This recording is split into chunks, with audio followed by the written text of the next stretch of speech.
السلام علیکم، میں ہوں صالحہ ملک۔ میں سبھی بھائی بہن سے ریکویسٹ ہے کہ میرے اس چینل کو زیادہ سے زیادہ سبسکرائب کریں۔ ہم آپ کو دین تعلیم کی باتیں بتائیں گے۔ اسلامی تاریخ، زمین و آسمان کی پیدائش۔ اللہ تعالیٰ نے پوری کائنات اور اس کی تمام چیزوں کو بے مثال پیدا کیا ہے۔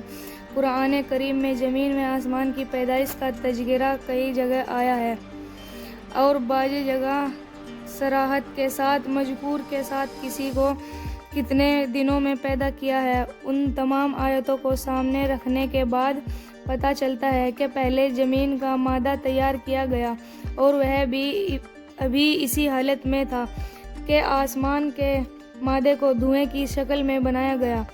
پھر زمین کو موجود شکل و صورت پر پھیلایا گیا اور ساتھ ہی اس کی تمام چیزیں پیدا کی گئی۔ اس کے بعد ساتوں آسمانوں کو بنایا گیا۔ اس طرح زمین و آسمان اور ان کے درمیان کی چیزیں وجود میں آئی۔ یہ سارا کام کل 6 دنوں میں مکمل ہو گیا۔ خدا اللہ تعالیٰ قرآن میں فرماتا ہے، ہم نے ہی زمین و آسمان اور ان کے درمیان کی چیزیں کو 6 دن میں پیدا کیا اور ہمیں ان کی پیدائش میں تھکن کا کوئی احساس نہ ہوا۔ حضور صلی اللہ علیہ وسلم کا معجزہ، ستاروں کا جھک جانا۔ حضرت عثمان بن ابی العاص رضی اللہ تعالیٰ عنہ کی والدہ فرماتی ہے کہ میں آپ صلی اللہ علیہ وسلم کی ولادت کے وقت حاضر تھی۔ جب آپ صلی اللہ علیہ وسلم پیدا ہوئے تو میں نے دیکھا کہ سارا گھر نور سے بھر گیا، ستارے قریب آ گئے اور لٹک آئے تھے، یہاں تک کہ مجھے گمان ہونے لگا کہ اب یہ مجھ پر گر پڑیں گے۔ ایک فرض کے بارے میں، نماز کے لیے باقی حاصل کرنا۔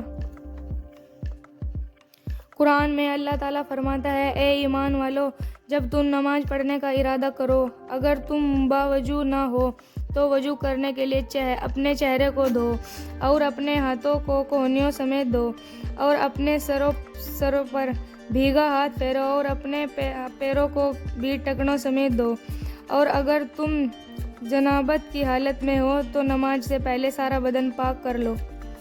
ایک سنت کے بارے میں، دعا کرنا ایک عبادت ہے۔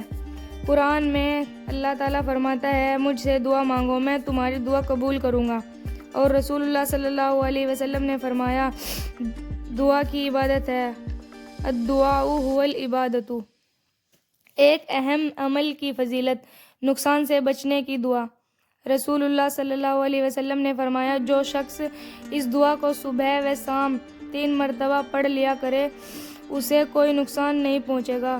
بسم اللہ الذی لا یضر مع اسمہ شیء فی الارض ولا فی السماء وہو السمیع العلیم۔ ترجمہ، شروع کرتا ہوں اللہ کے نام سے جس کے نام کی برکت سے زمین و آسمان کی کوئی چیز نقصان نہیں پہنچا سکتی، وہ سننے والا اور جاننے والا ہے۔ ایک گناہ کے بارے میں، سود کھانا۔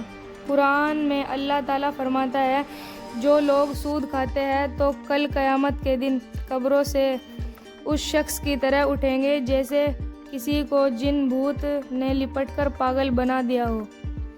دنیا کے بارے میں، دنیا پر راضی ہونا۔ قرآن میں اللہ تعالیٰ فرماتا ہے، کیا تم لوگ آخرت کی زندگی کے مقابلے میں دنیا کی زندگی پر راضی ہو گئے؟ دنیا کا مال و متاع تو آخرت کے مقابلے میں کچھ بھی نہیں، اس لیے کسی انسان کے لیے مناسب نہیں ہے وہ آخرت کو بھول کر زندگی گزارے یا دنیا کے تھوڑے سے سازو سامانوں کی خاطر اپنی آخرت کو برباد کرے۔ آخرت کے بارے میں، مردے کی حالت۔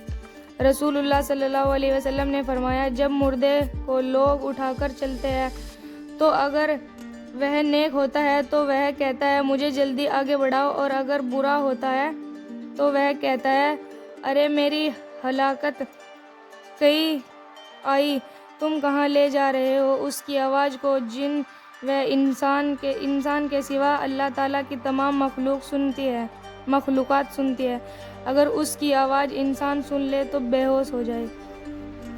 طب نبوی سے علاج، ہر مرض کا علاج۔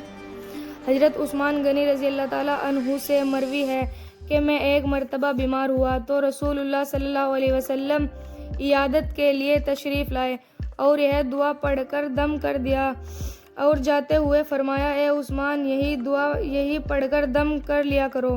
بسم اللہ الرحمن الرحیم اعوذ بک باللہ الاحد الصمد الذی لم یلد ولم یولد ولم یکن لہ کفوا احد من شر ما یجد۔